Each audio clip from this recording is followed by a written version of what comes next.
stared at the email. Another rejection. Number 12. His chest tightened, his vision blurred. And for the first time, Daniel whispered words he swore he'd never say. Maybe this is the end. But what Daniel didn't know, and maybe what you don't know tonight, is that most people quit right before the breakthrough. Sometimes the door is one push away. Sometimes the victory is one step further. Sometimes you only need one more try. Daniel was 24, smart, hungry, determined, but life had been swinging at him like a heavyweight boxer. First, his dream internship fell apart. Then the job market slammed shut. Then his car broke down, draining what little savings he had. He wasn't reckless. He wasn't lazy. He just got tired of doors closing in his face. Each rejection email felt like a punch. Each unanswered call felt like silence laughing. And if you've ever been there, you know, it's not just about the opportunity you lose. It's the belief that starts slipping away. Daniel stopped telling friends he was applying. He stopped updating his resume. Stopped even opening some of the emails. Because the lie grew louder. What's the point of trying again if it's just another no?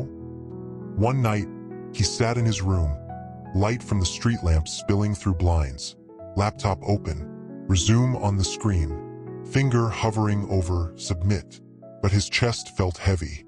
His head shook no, and in a whisper so soft only he could hear, he said, "I'm done." He closed the laptop, and in that moment, the future he dreamed of seemed to close with it. But here's the thing about life. It doesn't always roar. Sometimes it knocks gently. For Daniel, it was a text from his sister.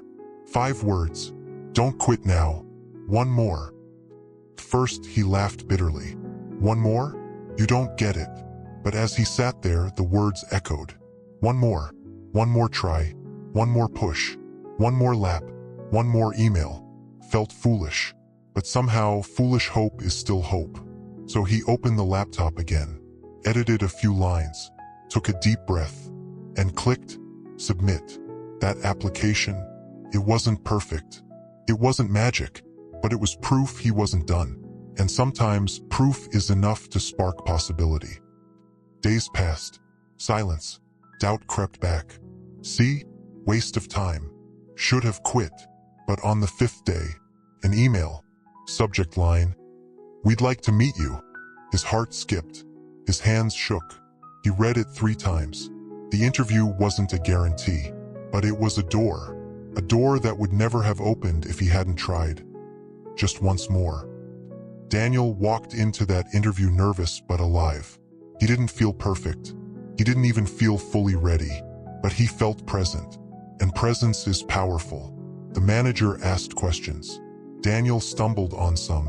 But when they asked why he wanted the job, he leaned forward and said one line from the heart.